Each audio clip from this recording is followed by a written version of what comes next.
A good leader wears their leader hat the most. You can't manage people. Nobody wakes up in the morning to be managed, as my friend Bob Chapman says. They wake up in the morning and want to be led. You know, you can manage a process, you can manage a company, but you can only lead people. And so that if you're in a leadership position or not, leadership does not come with rank.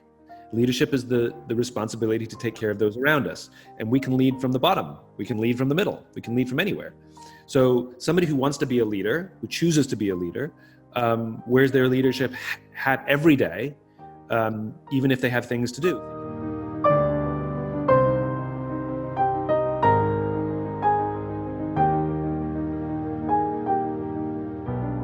EFE, Ron Bruder, I was that young kid who walked into his office.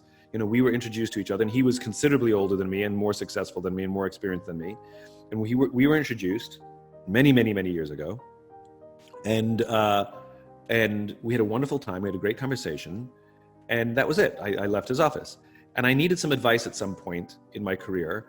And I called him up, and he took my call, which I was surprised by because, Ron's a big dude, And I called him again, and he took my call again. And then I said, "Can we have lunch?" And we had lunch together.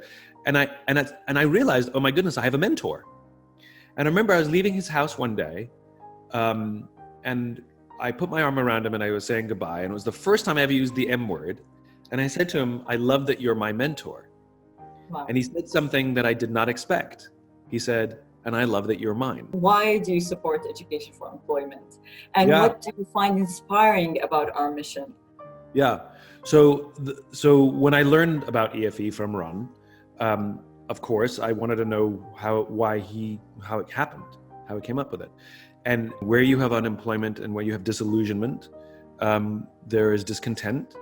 There's feelings of abandonment. It affects your sense of belonging. It affects your self-confidence.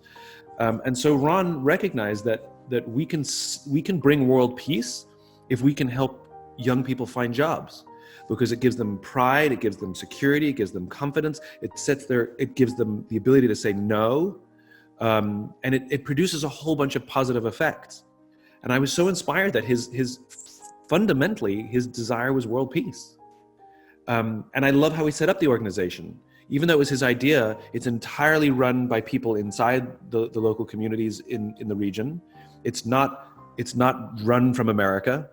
He came up with the idea, and then he entrusted people to build the regions locally. And I think it's such a magical, beautiful model. And I've supported EFE for years. And for anybody who's on this call who doesn't know EFE, please go learn about them. It's really an inspiring model that I do believe will bring about world peace.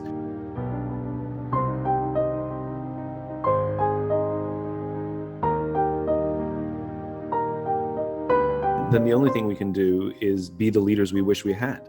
That means we have to be the students of leadership. That means we have to be open to the feedback on how we can improve our leadership qualities. That means we have to work every day tirelessly to see that those around us are given the right conditions to work at their natural best. Even if those people are higher than us in the hierarchy. Empathy can go sideways, down and up.